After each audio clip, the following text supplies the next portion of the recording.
Sir क्या कहोगे, इंसान एक और उसी को बांट रहे हैं लोग। ऐसा है, इंसानियत अगर हम में है तो कोई बांट नहीं सकता उस इंसानियत को। शीशे की अदालत है, पत्थर की गवाही है। शीशे की अदालत है, पत्थर की गवाही है। मुंसिफ ही कातिल है, मुंसिफ ही सिपाही है। कि जो पूंजीवादी ताकतें हैं वो अपने निजी हितों के लिए मानवता की बलि ले सकती हैं। हरियाणा ज्ञान विज्ञान समिति हमेशा से भाईचारे की बात करती आई है। सरकारें अदलते बदलते रहेंगी, हम सबको यहीं रहना है। उस मालिक की तरफ से एक बनकर आए हैं, एक बनकर चले जाएंगे। पूरे देश के अंदर ईद का त्योहार जो है पूरे जोरों शोरों से मनाया जा रहा है। देश की बात करें या विश्व की बात करें, हर जगह जो है हिंदू भी मना रहा है ईद, सिख भी मना रहा है, क्रिश्चियन भी मना रहा है, सभी मिलजुल कर जो है ईद मना रहे हैं। और आज करनाल के अंदर मौजूद है, आज भाईचारे का संदेश दिया जा रहा है। ये सिलसिला काफी दिनों तक चलेगा क्योंकि ईद कल थी और आज भी जो है भाईचारे का संदेश दिया जा रहा है। सर क्या कहना चाहोगे, किस लिए इकट्ठा हुए हो, क्या कुछ कहना चाहोगे? असल में अभी ईद का त्यौहार कल ही गया है, लेकिन इसको एक हफ्ते तक भी मनाया जा सकता है, कोई इसमें दिक्कत नहीं है। और हम ये चाहते थे कि वो साझा संस्कृति है हमारे देश की और इसको सभी मनाएं, सभी त्योहारों में सभी शामिल रहें और आपस में भाईचारा कायम रखें। तो इसीलिए हम आज इकट्ठा हुए थे कि आज हम जलपान के बहाने जो है वो इस ईद को मनाएं। और सभी समुदायों से आज लोग यहाँ पे इकट्ठा हुए और हरियाणा ज्ञान विज्ञान समिति के बैनर के नीचे ये प्रोग्राम हुआ है। और हरियाणा ज्ञान विज्ञान समिति हमेशा से भाईचारे की बात करती आई है और सभी मिलजुल कर रहें और सभी त्यौहार इकट्ठा मनाएं, इसीलिए आज हम इकट्ठा हुए थे। जी बिल्कुल, हरियाणा ज्ञान विज्ञान समिति के बैनर तले आज एक आयोजन किया गया जहां पर भाईचारे का संदेश दिया गया। सर क्या कहना चाहोगे, कुछ लोग राजनीतिक रोटियां सेकते हैं हिंदू मुस्लिम के नाम पर, धर्मों के नाम पर, आज इकट्ठा हुए हो, कैसा लगा और क्या संदेश दो? देखिए, आज मैं खासकर मेरे भाई का, भाई सुलेख का और तमाम साथियों का, हमारे बीच में आदरणीय एडीसी साहब पूर्व हमारे करनाल के रहे हैं और तमाम राठे साहब रहे हैं, कैरवा साहब रहे हैं, भाटिया साहब ने बहुत अच्छे विचार रखे और अपनी खासकर बहन बेटियों का और मीडिया के साथियों को मैं आज इस ईद मिलन समारोह, जिसको हम सद्भावना दिवस भी कह सकते हैं, और मोहब्बत का पैगाम एक इंसानियत के नाम, तो मैं समझता हूँ कि ये पैगाम चाहिए उन ताकतों के कानों तक जो आज देश को बांटना चाहती है, जो आज भाईचारे को बांटना चाहती हैं, जो इस देश के टुकड़े करना चाहती है, जो इंसानियत के टुकड़े करना चाहती है, कि उनके पास जाइए और इस पैगाम को लेकर एक उनको सबक सिखाइए कि हिंदू मुस्लिम सिख ईसाई, जैसे आदरणीय एडी साहब ने कहा है कि ये मुल्क पहले भी सभी 36 बिरादरियों का था, आज भी है और आइंदा भी है। और डॉक्टर भीमराव अंबेडकर साहब ने हमें संविधान से जीने का हक दिया है, आज़ादी से रहने का हक दिया है और मोहम्मद साहब ने पूरी इंसानियत के लिए एक पैगाम दिया है कि हम सब भाई भाई हैं, नफरत हारेगी, इंसानियत जीतेगी, सच्चाई ईमानदारी जीतेगी। इसलिए उन लोगों को, लेकिन उम्मीद क्या करें, मैं आपको सिर्फ इतना ही कहना चाहूँगा कि शीशे की अदालत है, पत्थर की गवाही है। शीशे की अदालत है, पत्थर की गवाही है।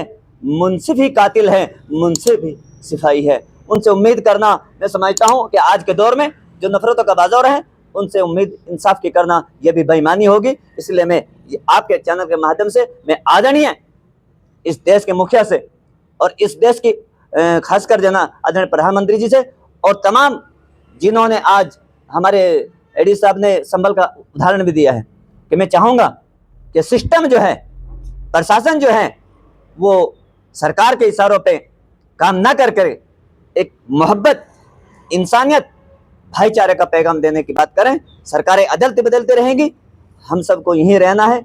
उस मालिक की तरफ से एक बनकर आए हैं, एक बनकर चले जाएंगे। इसलिए मैं ज़्यादा न कहते हुए आप सभी को आज के दिन की बहुत बहुत हार्दिक शुभकामनाएं देता हूं और बहुत बहुत आप सबको, नवरात्रि भी चले हुए हैं, मैं अपनी तरफ से समस्त साथियों की तरफ से तमाम देशवासियों को शुभ नवरात्रों की बधाई भी देना चाहूँगा। सर क्या कहोगे, ईद भी मनाई जा रही है, नवरात्रे भी साथ साथ चल रहे हैं, क्या कहोगे, क्या संदेश दोगे? देखिए, हमारा देश जो है वो विविधता से भरा हुआ देश है। यहाँ पे यदि हम भौगोलिक विविधता की बात करें प्राकृतिक विविधता की बात करें, सामाजिक सांस्कृतिक विविधता की बात करें, तो बहुत विविधता है। और इस विविधता में एकता यहाँ की तरक्की का मूल मंत्र भी यही रहा है। और चाहे नवरात्रे हो, चाहे ईद हो, चाहे होली हो, चाहे दिवाली हो, वो मिलजुल करके मनाए जाने की रिवायतें यहाँ रही हैं। और वही रिवायत को एक तरह से यहाँ पे हरियाणा ज्ञान विज्ञान समिति के नेतृत्व में उसको पूरा किया गया है। और हम सब इकट्ठे हुए हमारे समाज में जो कुछ घटित हो रहा है उस पर बातें की, और हमारा देश मजबूत हो, समाज एकजुटता के अंदर बंधे, तो यही सोच लेकर के हम सब इकट्ठा हुए हैं। सर, हर देशवासी चाहता है, हर आम नागरिक चाहता है कि अमन हो, शांति हो, लेकिन फिर भी युद्ध होते हैं। काफ़ी देशों में देखा भी गया है कि युद्ध चले हुए हैं, हो भी चुके हैं। क्या कहोगे? ये जो पूरी दुनिया के अंदर जो साम्राज्यवाद और पूंजीवाद, खासकर अमेरिका के नेतृत्व में, जब से ये जो दुनिया है, मतलब एक तरह पहले 90 से पहले की स्थिति थी और एक 90 के बाद की स्थिति है, उसमें अमेरिका का, क्योंकि मुख्य इकोनॉमी उनकी युद्ध है, वो हथियार हैं। अमेरिका को यदि हथियार ना बिकें तो उसकी इकोनॉमी ढह जाएगी। तो ऐसे में अमेरिका की ये स्थिति होती है। अभी आप देख सकते हैं कि यूक्रेन और रूस का युद्ध की बात है, तो यूक्रेन को हथियार कहाँ से सप्लाई हो रहे हैं? अमेरिका से हो रहे हैं। इसी तरह आप इजराइल और फिलिस्तीन का देख सकते हैं। मतलब अगर आप ये कल्पना करें कि 1949 से पहले तो इजराइल नाम के कोई कंट्री था ही नहीं, उसने फिलिस्तीन की ज़मीन पर ही उसको बसाया गया था, और पूरी दुनिया फिलिस्तीन के साथ थी, भारत के साथ मिलकर के, लेकिन अमेरिका उसकी पीठ पर था इजराइल की। आज एक चेंज आया है कि हमारे देश के अंदर, जहां हमारी जो विदेश नीति है उसके अंदर भी एक बदलाव हुआ है। जहां हम हमेशा फिलिस्तीन के साथ खड़े रहे, इस समय की जो स्थिति है, इजराइल को यहाँ से नौजवान इवन हरियाणा से भर्ती करके भेजे जा रहे हैं इजराइल की मदद के लिए। और इसी तरह अमेरिका जो है वो अभी युद्ध फिलहाल विराम हो गया है, लेकिन अभी भी जो स्थिति है, जिस तरीके से वहाँ पर जो है हॉस्पिटल्स के अंदर, विद्यालयों के अंदर बच्चे मारे गए, मतलब बहुत बड़ी संख्या में, इवन युद्ध विराम होने के बाद भी 4-5 हज़ार बच्चे तो उसके बाद मारे गए। तो जो एक अमानवीय एक तरीके से है, और जो यूएनओ को भी एक तरह से बाईपास करके जिस तरह की चीज़ें घटित हो रही हैं, मतलब वो ये देखने समझने की बात है कि जो पूंजीवादी ताकतें हैं वो अपने निजी हितों के लिए मानवता की बलि ले सकती हैं, ये इससे सिद्ध होता है। और हमारे देश के अंदर भी उस तरह की कोशिशें हैं, लेकिन हमारे देश की आज़ादी की लड़ाई की एक बहुत बड़ी परंपरा है। 1857 से लेकर के जब तक हम आज़ाद हुए थे, यहाँ पर जो सभी धर्म थे, सभी जातियाँ थे, उनके भाईचारे ने ही देश की आज़ादी को दिलाने में मदद की थी, और उनके बलिदान हैं, और आज़ादी के बाद भी उनके बलिदान हैं।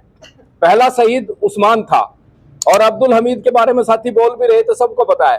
मतलब यहाँ इस तरह की कोई स्थिति नहीं रही है, और आने वाले समय के अंदर भी ये भाईचारा कायम रहेगा, और जो इस तरह की ताकतें हैं उनको एक तरह से अपनी जो नापाक इरादे हैं उसमें उनको हार मिलेगी। धन्यवाद जी। बिल्कुल, जो इंसानियत है वो कहीं ना कहीं जिंदा है और रहेगी भी। इंसान को ही बांटने का प्रयास लगातार किया जाता है। सर, क्या कहोगे? इंसान एक और उसी को बांट रहे हैं लोग, क्या कहोगे? ऐसा है, इंसानियत अगर हम में है तो कोई बांट नहीं सकता उस इंसानियत को। इंसानियत सबकी एक जैसी ही है, और जो हमारी गंगा जमुना की तहजीब थी, उस सोच को उस और आगे बढ़ाने की ज़रूरत है, क्योंकि सामूहिक सोच है तभी देश आगे बढ़ेगा। मतलब एक तरीके की सोच पैदा करने की जो कोशिश की जा रही है, उससे देश पीछे जाएगा, आगे नहीं बढ़ेगा। तो हम सब मिलकर देश को आगे बढ़ाना चाहते हैं, तो हमारी सोच भी सामूहिक होनी चाहिए, जो सबके भले के लिए सोच हो, वेलफेयर के लिए हो, क्योंकि स्टेट ये वेलफेयर है, लोगों के सुविधा के लिए है, न कि मुश्किल के लिए नहीं। सब इस तरीके के कार्यक्रम कैसे अपना रोल अदा करते हैं एक बेहतर समाज बनाने में? ये एक दोबारा से जो सोच विकसित जो पहले से थी उसको अगर संकुचित किया जा रहा है, तो इस तरह के आयोजन से उस पुरानी सोच को फिर एक मजबूत दिशा देने की कोशिश होती है। इसलिए ये ज़रूरी है कि ऐसे आयोजन किए जाए। जी जी। मैम, क्या कहोगे? आप भी यहाँ पर पहुँचे हो, ईद मनाई, भाईचारे का संदेश दिया, कैसा लगा और क्या कहोगे? मैं कहना चाहूँगी कि त्योहार होते हैं वो हम सब के होते हैं, वो किसी एक समुदाय के नहीं होते। जी सभी समुदाय को मिलकर मनाना चाहिए अपने त्योहार। जैसे अब ईद है, आगे नवरात्र है, अष्टमी नवमी आएगी, उसके बाद आगे और हमारे दीपावली आएगी। तो हमें सारे त्योहार मिलजुल कर मनाना चाहिए, जिससे हम मतलब एकता बढ़ती है हमारे बीच में। हिंदू मुस्लिम कोई एक वो नहीं होता है, मतलब हम सबको मिलकर मनाना चाहिए सारे त्योहार। जी बिल्कुल, सभी त्योहार मिलजुल कर मनाने चाहिए। त्योहार भी यही संदेश देते हैं कि आपसी भाईचारा कायम रखे। और आज करनाल के अंदर मौजूद थे। करनाल के अंदर ईद के पावन अवसर पर जो है ये एक छोटा सा कार्यक्रम यहाँ पर रखा गया था। भाईचारे का संदेश दिया गया था, मुंह मीठा कराया गया था, जिसमें तमाम धर्मों के लोग यहाँ पर शामिल रहे। आप भी वीडियो को शेयर कीजिएगा और कमेंट जरूर कीजिएगा।